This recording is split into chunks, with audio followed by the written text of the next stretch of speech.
कुछ पाकर खोना है, कुछ खो कर पाना है।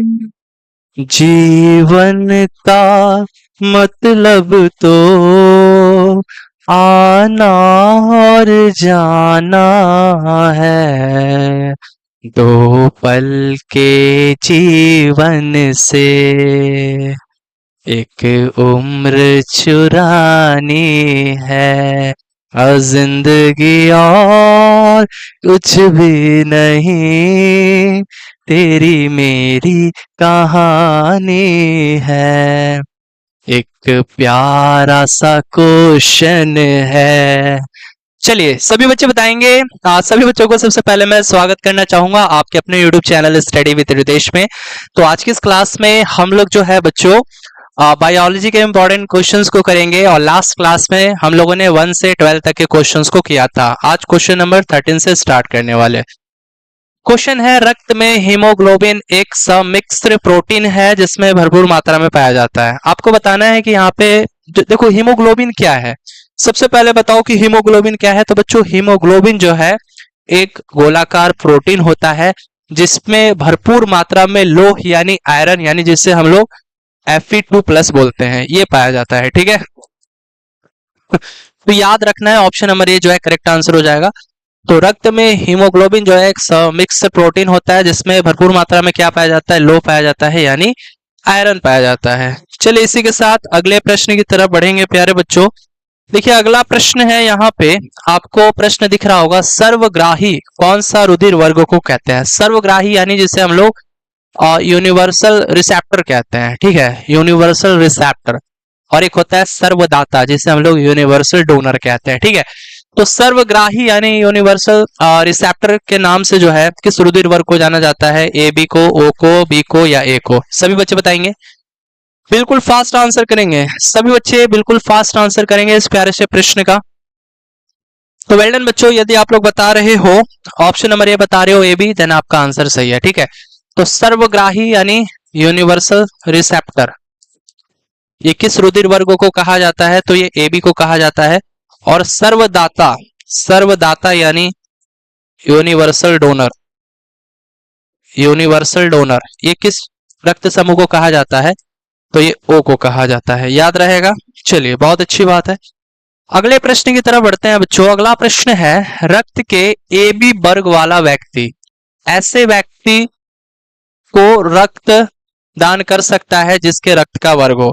अब देखो यहाँ पे मामला क्या है उसको समझना है। मान के चलो यहाँ पे ए बी वर्ग, ए बी रक्त वर्ग वाला व्यक्ति है। ठीक है, अब यहाँ पे अगर कोई व्यक्ति है जिसका ब्लड ग्रुप जो है ए बी है, ठीक है, तो अब वो किसी भी ऐसे व्यक्ति को रक्तदान कर सकता है जिसका रक्त का वर्ग हो। यानी ए बी रक्त वर्ग वाले व्यक्ति जो है किसे यानी किस रक्त वर्ग वाले व्यक्ति को रक्तदान कर सकते हैं, बताओ जल्दी से बताओ। ए होगा आंसर, बी होगा, ए बी होगा या ओ होगा। सभी बच्चे बताएंगे यहाँ पे, सभी बच्चे आंसर करेंगे बिल्कुल फास्ट, बिल्कुल फास्ट आंसर करेंगे।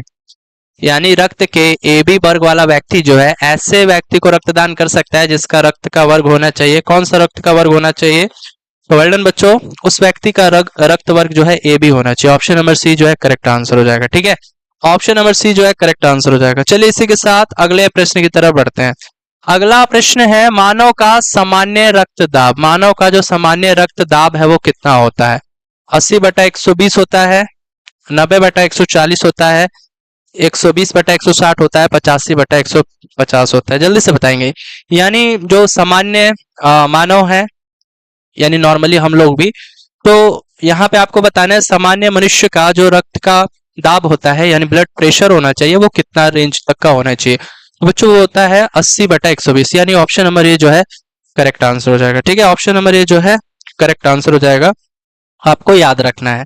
चलिए इसी के साथ अगले प्रश्न की तरफ आते हैं। अगला प्रश्न है, रक्तदाब का नियंत्रण कौन करता है, यानी ब्लड प्रेशर को नियंत्रण कौन करेगा। अधिविक्र यानी एड्रिनल ग्रंथि, अवटु यानी थायराइड ग्रंथि, थाइमस या फिर पिंड। जल्दी से बताएंगे यहाँ पे। रक्त दाब का नियंत्रण कौन करता है? ब्लड प्रेशर को कौन कंट्रोल करता है, कौन नियंत्रित करेगा? जल्दी से बताएंगे।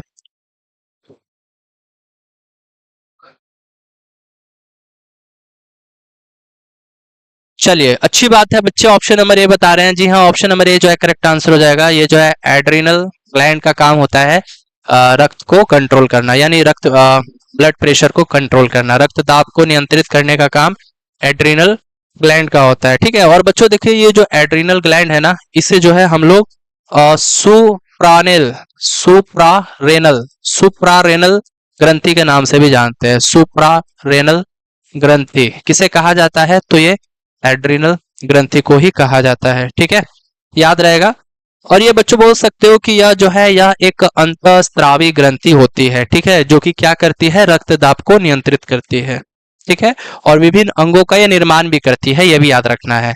यानी यहाँ पे देखिए, रक्त दाब को नियंत्रित एड्रिनल ग्रंथि करती है, जिसे हम लोग यहाँ पे सुप्रारेनल ग्रंथि के नाम से भी जानते हैं।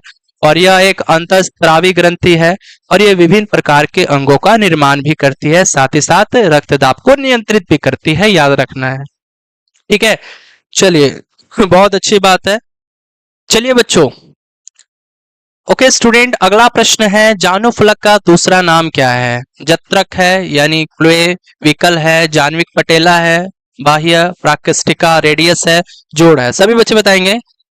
चलिए, सभी बच्चे बताएंगे यहाँ पे क्या है। तो वेल डन बच्चों, यदि आप लोग बता रहे हो जान्विक यानी पटेला, देन आपका आंसर सही है। ये जानुफलक क्या है बच्चों? ये प्रत्येक घुटने पर स्थित, प्रत्येक जो घुटना होता है उस पर स्थित आगे की ओर बनी हुई त्रिकोणाकार हड्डी होती है।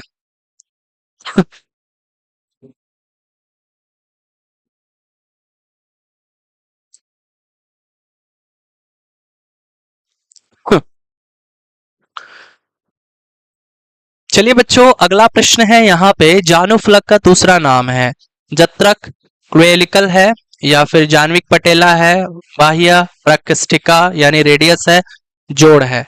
देखिए बच्चों, यहाँ पे जानुफलक है क्या? देखिए, जानुफलक क्या है? तो प्रत्येक घुटना पर आगे की ओर स्थित जो एक त्रिकोणाकार हड्डी होती है, उसे ही हम जानुफलक कहते हैं, यानी फिर पटेला भी कह सकते हैं। ठीक है, तो यहाँ से इस चीज को डायरेक्ट याद कर सकते हो। ऑप्शन नंबर बी जो है करेक्ट आंसर हो जाएगा। लिखना चाहो तो लिख सकते हो, पटेला यानी ये जानुफलक क्या है, तो बोल सकते हो प्रत्येक घुटने पर प्रत्येक घुटने पर प्रत्येक घुटने पर आगे की ओर स्थित, आगे की ओर स्थित, आगे की ओर स्थित एक छोटी त्रिकोणाकार हड्डी होती है। स्थित एक छोटी त्रिकोणाकार हड्डी होती है। एक छोटी त्रिकोणाकार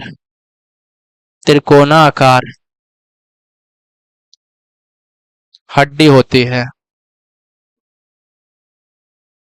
ठीक है, इस सबको नोट डाउन कर लेना है, काफी इंपॉर्टेंट हो जाता है।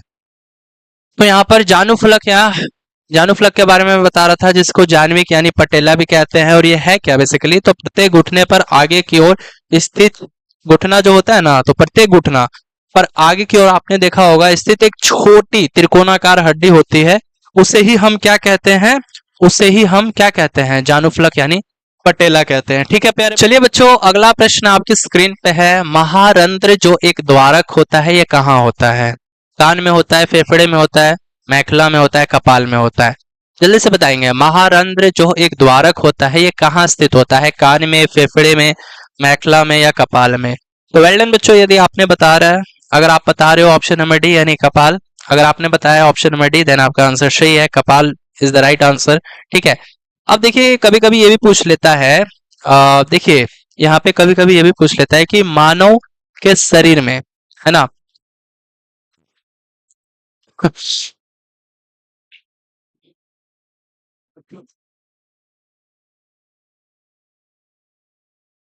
चलिए बच्चों, अब अगला प्रश्न आपकी स्क्रीन पे है, मूत्र का असामान्य घटक यूरिया है, क्रिएटिनिन है, एल्ब्यूमिन है, या सोडियम है? सभी बच्चे आंसर करेंगे। यहाँ पे मूत्र का जो एबनॉर्मल कंपोनेंट है वो कौन सा है?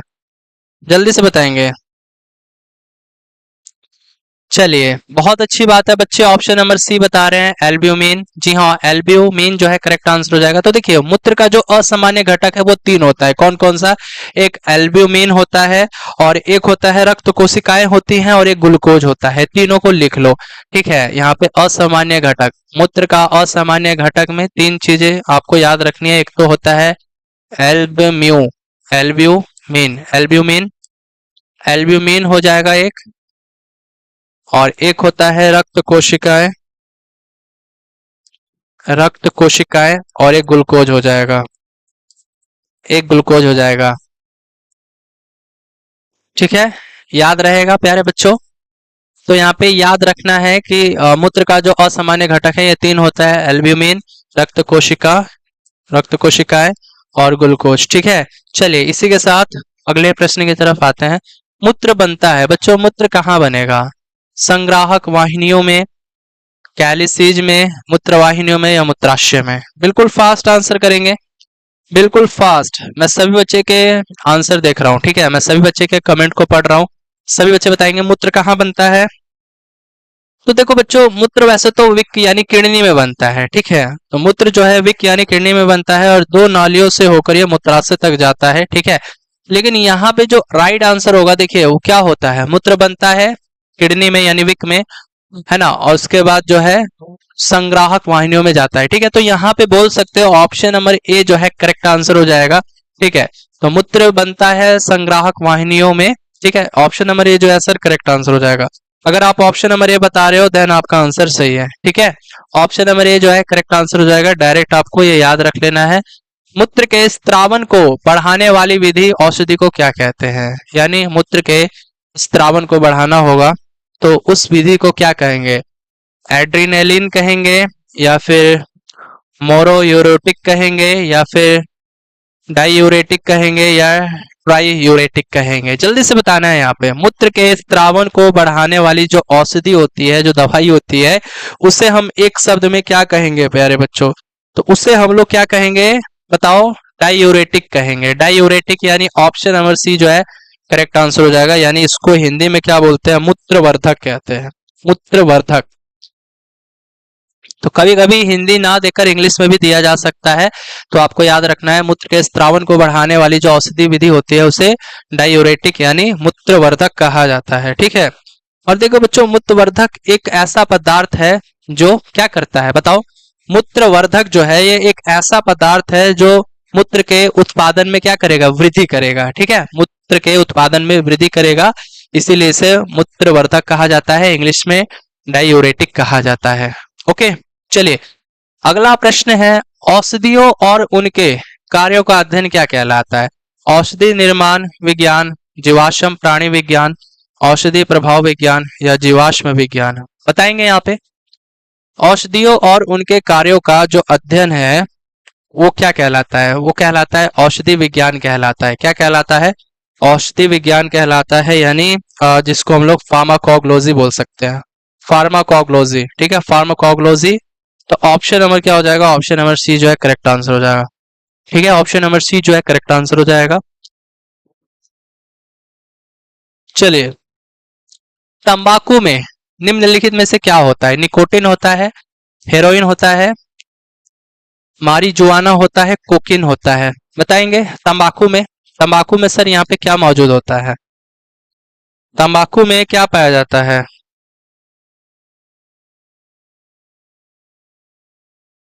चलिए, वेल डन बच्चों। देखिए तंबाकू में यहाँ पे निकोटिन तो पाया ही जाता है जो कि एक विषैला पदार्थ होता है। साथ ही साथ बच्चों यहाँ पे एक और विषैला पदार्थ पाया जाता है, बता सकते हो? बता सकते हो? बता सकते हो? निकोटिन तो पाया जाता है, साथ ही साथ आपको बता दें यहाँ पे एल कालोइड, एल कालोइड पाया जाता है, एल कालोइड पाया जाता है, ये भी एक विषैला पदार्थ है। तो निकोटिन और एल कालोइड विषैला पदार्थ जो है ये तंबाकू में पाया जाता है। ये विषैला पदार्थ है, ये दोनों जो है विषैला पदार्थ है, और ये शरीर को काफी ज्यादा हानिकारक पहुंचाता है, ठीक है। शरीर को काफी हानि पहुंचाता है, तो याद रखना है एल कालोइड, ठीक है। एल कालोइड विषैला पदार्थ है जो कि पाया जाता है तंबाकू में। चलिए इसके बाद जो है लोह की कमी से कौन सा रोग होता है, आयरन की कमी से कौन सा रोग होगा, पोलियो, एनीमिया, स्कर्वी या गॉइटर। बिल्कुल फास्ट सभी बच्चे आंसर करेंगे, लोह की कमी से, है ना। लोह की कमी से कौन सा यहाँ पे डिजीज हो सकता है, बताओ। तो बच्चे एनीमिया बता रहे हैं, जी हाँ anaemia is the right answer. Anaemia एक ऐसी स्थिति है जो शरीर में लोह की कमी के कारण होती है, ठीक है। तो लोह की कमी यानी आयरन की कमी होगी तो एनीमिया बीमारी हो जाएगा, ठीक है। स्कर्वी बात करें तो ये जो है विटामिन सी की कमी के कारण होने वाला रोग है। ग्वाइटर की बात करें तो इस शरीर में आयोडीन की कमी के कारण होने वाला रोग है, आयोडीन की कमी होती है तो ग्वाइटर यानी घेंगा रोग हो जाता है, ठीक है। चलिए अच्छी बात है। देखो पोलियो की बात आई है तो यहाँ पे पूछा गया था कि पोलियो के टीके की खोज किसके द्वारा की गई थी, पोलियो के टीके, पोलियो के टीके की खोज, पोलियो के टीके की खोज किसके द्वारा की गई थी, किसके द्वारा की गई थी, जॉन साल्क के द्वारा, जॉन साल्क, जॉन साल्क के द्वारा जो है पोलियो के टीके की खोज की गई थी, जो कि याद रखना है, ठीक है। चलिए सभी बच्चे बताएंगे, अगला प्रश्न है आपकी स्क्रीन पे, वो धातु कौन सी है जो विटामिन B12 का एक घटक है। B12 का एक घटक पूछ रहा है, आयरन, मैग्नीशियम, जिंक या कोबाल्ट। सभी बच्चे बताएंगे यहाँ पे, सभी बच्चे बताएंगे क्या होगा। देखिए चार ऑप्शन आपको गिवन है, ठीक है, चार ऑप्शन आपको गाइस गिवन है और आप प्यारे बच्चे सभी बताएंगे क्या होगा इस प्यारे से प्रश्न का आंसर। तो वह धातु कौन सी है जो विटामिन B12 का घटक है। तो देखो बच्चों विटामिन B12 जो है इसे कोबालिन कहा जाता है, विटामिन B12 जो है ना इसे क्या कहा जाता है, कोबालिन। विटामिन B12 को क्या कहा जाता है, कोबालिन कहा जाता है, ठीक है। और यह एक ऐसा विटामिन है, इसे कोबालिन तो कहा ही जाता है, साथ ही साथ यह एक ऐसा विटामिन है जिसमें कोबाल्ट पाया जाता है। तो ऑप्शन नंबर क्या होगा, ऑप्शन नंबर डी जो है करेक्ट आंसर हो जाएगा, कोबाल्ट, ठीक है। ओके चलिए अच्छी बात है। तो विटामिन B12 का एक घटक है कोबाल्ट, B12 कोबालिन होता है। अगले प्रश्न की तरफ आते हैं, नाइट्रोजन किसका अनिवार्य घटक होता है, समस्त वसा का, प्रोटीन का, विटामिन का, सभी कार्बोहाइड्रेट का। बिल्कुल फास्ट बच्चों सभी बच्चे बताएंगे यहाँ पे नाइट्रोजन जो है ये किसका अनिवार्य कंपोनेंट है, जल्दी से यहाँ पे बताना है कि नाइट्रोजन जो है किसका अनिवार्य घटक होता है। तो बच्चों ये प्रोटीन का, ठीक है, प्रोटीन का अनिवार्य घटक होता है। देखिए नाइट्रोजन की बात करेंगे तो नाइट्रोजन एक तत्व है, जैसे कि आप सभी जानते हो कि ऐसा रासायनिक तत्व है जिसका रासायनिक प्रतीक क्या होता है, N होता है, रासायनिक प्रतीक क्या होता है, N होता है। और परमाणु क्रमांक की बात करें तो परमाणु क्रमांक क्या होता है इसका, 7 होता है, ठीक है। और ये हमारे वायुमंडल में सबसे अत्यधिक मात्रा में भी पाया जाता है, ठीक है, नाइट्रोजन आप सभी जानते हो। ओके चलिए इसी के साथ बढ़ेंगे अगले प्रश्न की तरफ। अगला प्रश्न है, विटामिन B6 की कमी से पुरुष में हो जाता है, क्या होता है, रिकेट्स होता है, स्कर्वी होता है, बेरी होता है या अरक्तता होता है, एनीमिया होता है। जल्दी से बताएंगे बच्चों, अरक्तता यानी जिसे हम एनीमिया कहते हैं, एनीमिया कहते हैं, ठीक है। आपको यहाँ पे बताना है कि विटामिन B6 की कमी होगी तो पुरुष में क्या हो जाएगा। तो बच्चों पुरुष में अरक्तता हो जाता है यानी एनीमिया हो जाता है, ठीक है। तो अरक्तता ये विटामिन B6 की कमी के कारण होता है। और विटामिन B6 का रासायनिक नाम क्या है, यहाँ पर देखो विटामिन B6 की कमी से अरक्तता यानी एनीमिया रोग हो जाता है। और ये इस विटामिन B6 का रासायनिक नाम क्या है, पायरेडॉक्स, लिख लिए, pyridoxine,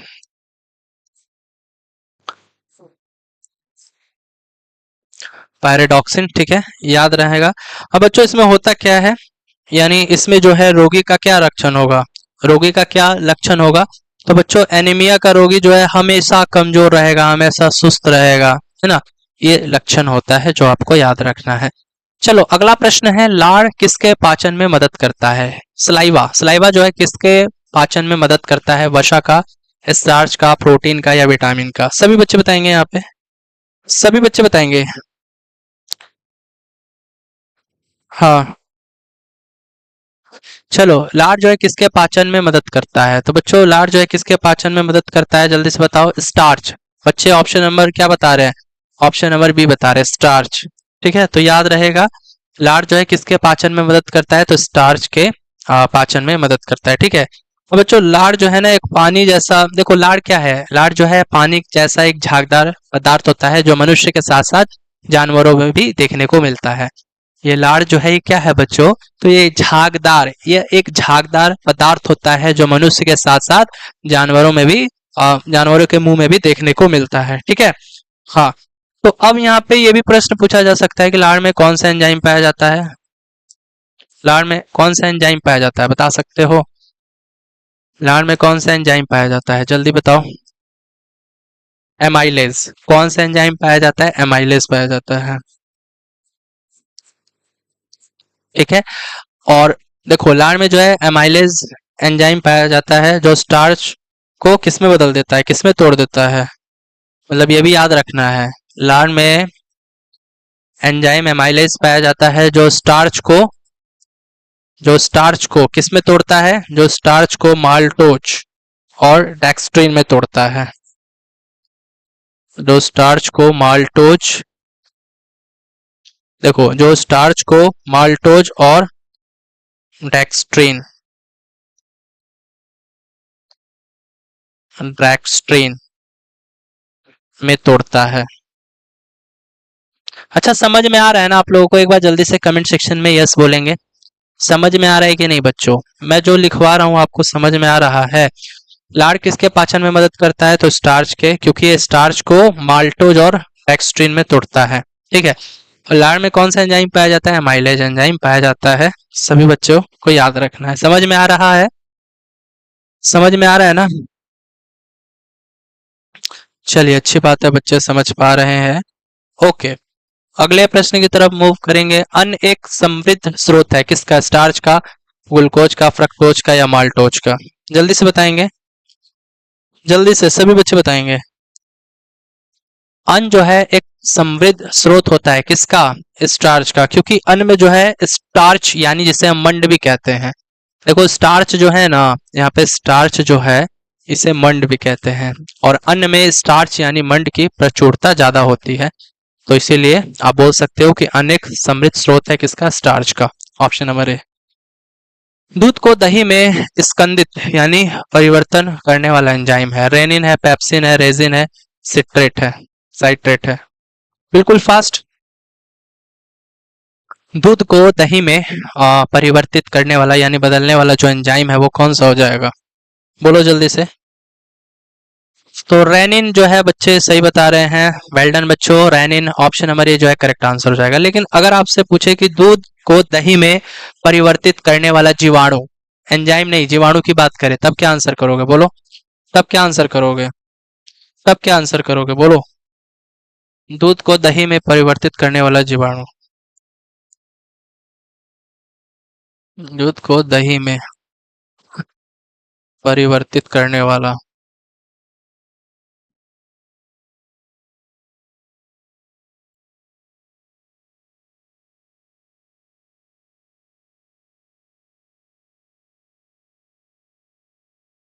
lactic acid bacteria, lactic acid bacteria है। Lactic acid bacteria.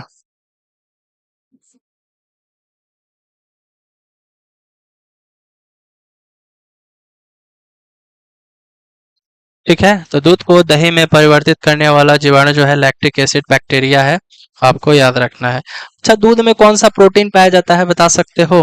दूध में कौन सा प्रोटीन?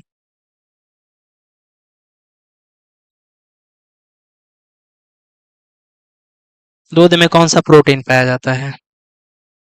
बोलोगे ना सर, केसिन पाया जाता है। कौन सा? केसिन। केसिन पाया जाता है। ठीक है, याद रहेगा प्यारे बच्चों। चलिए, अच्छी बात है, बच्चों को याद रहने का वाला है। किसकी उपस्थिति के कारण गाय का रंग जो है पीला होता है? जैंथोफिकल, राइबोफ्लेविन, राइबोलोस या कैरोटीन?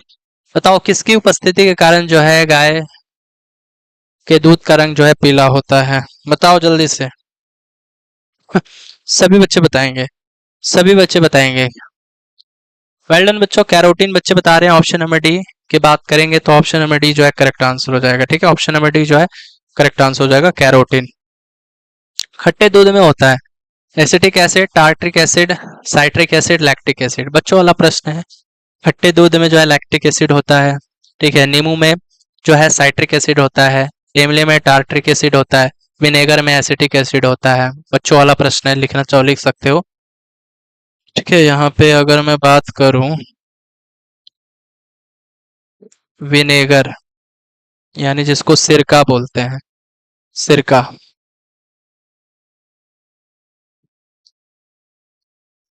एसिटिक एसिड होता है इमली में, टार्ट्रिक एसिड होता है नींबू में। चलिए अगले प्रश्न की तरफ बढ़ते हैं। निम्नलिखित में से किसका संश्लेषण यकृत द्वारा किया जा सकता है? किस विटामिन का सिंथेसिस लीवर द्वारा हो सकता है? बताओ, जल्दी से बताएंगे। किस विटामिन का संश्लेषण? तो वेल डन बच्चों, यदि आप विटामिन ए बता रहे हो देन आपका आंसर से विटामिन ए। ठीक है, तो विटामिन ए का संश्लेषण जो है हम यकृत द्वारा कर सकते हैं, यानी लीवर द्वारा जो है इजिली हो सकता है, याद रखना है। अगले प्रश्न की तरफ बढ़ते हैं। तंतु आहार में शामिल है, तंतु आहार में कौन कौन से पदार्थ शामिल होते हैं? बताइए। ग्लाइकोजन, प्रोटीन, सेल्यूलोज, वसा। तंतु आहार में क्या शामिल होता है बच्चों? चलिए बताएंगे, सभी बच्चे बताएंगे। तंतु आहार में क्या शामिल होता है? बिल्कुल फास्ट। तो सेल्यूलोज बता रहे हो देन आपका answer C, option number C जो है करेक्ट आंसर हो जाएगा बच्चों। सेल्यूलोज जो है एक पॉलीसैकेराइड होता है और ये ग्लूकोज का बना होता है। ठीक है, और ये तंतु आहार में शामिल होता है। मैंने क्या बताया यहाँ पे? तंतु आहार में शामिल है सेल्यूलोज, क्योंकि सेल्यूलोज जो है बच्चों यह एक, लिख लो, यह एक पॉलीसैकेराइड होता है, यह एक पॉलीसैकेराइड, पॉलीसैकेराइड होता है जो ग्लूकोज का बना होता है।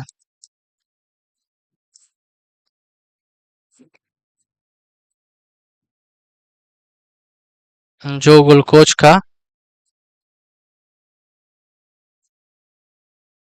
बना होता है और ये तंतु आहार में शामिल होता है। कौन? सेल्यूलोज। अगले प्रश्न की तरफ आते हैं।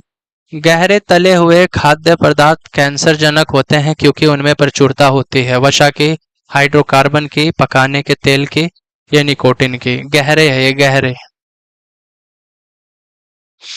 तो वेल डन बच्चों, गहरे तले हुए खाद्य पदार्थ जो है हमें नहीं खाना चाहिए क्योंकि वो कैंसर जनक भी हो सकता है, क्योंकि उसमें प्रचुरता होती है किसकी? वसा की, फैट्स की। ठीक है, ऑप्शन नंबर ए जो है करेक्ट आंसर हो जाएगा। अगले प्रश्न की तरफ आते हैं सर।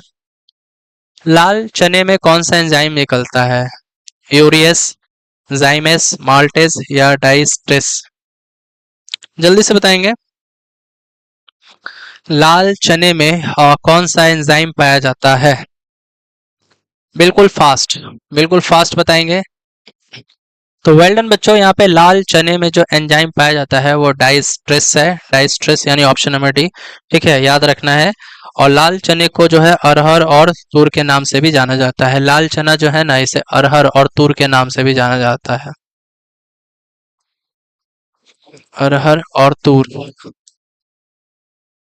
के नाम से भी जो है हम जानते हैं, याद रखना। चलिए अगले प्रश्न की तरफ आते हैं। मानव शरीर की सबसे बड़ी ग्रंथि कौन सी होती है? गुर्दा, यकृत, अमाशय, या फिर पीयूष। चलिए सभी बच्चे बताएंगे। मानव शरीर की जो सबसे बड़ी ग्लैंड होती है वो कौन सी होती है? तो वो यकृत होती है। ठीक है, सबसे बड़ी ग्रंथि, सबसे बड़ा ग्लैंड। और सबसे छोटी ग्रंथि? मानव शरीर की सबसे छोटी ग्रंथि कौन सी होती है, ये बताओ, सभी बच्चे बताएंगे। तो ये है पीनियल ग्रंथि, पीनियल।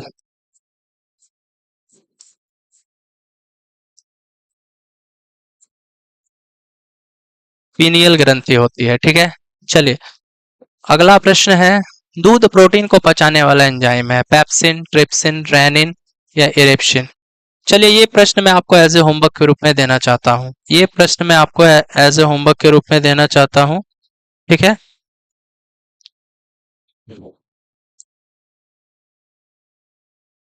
चलिए अगला प्रश्न कहाँ बच्चों, ये है दूध प्रोटीन को पचाने वाला एंजाइम कौन सा है। ये क्वेश्चन मैं एज ए होमवर्क के रूप में देना चाहता हूं। तो मैं चाहता हूं आप लोग इस प्यारे से प्रश्न का आंसर वीडियो के कमेंट सेक्शन में अवश्य दीजिए। ओके, तो चलिए आज की इस क्लास में इतना ही, मिलेंगे अगली क्लास में नई जोश नई उमंग के साथ। तब तक ले bye bye, tata, good night, take care.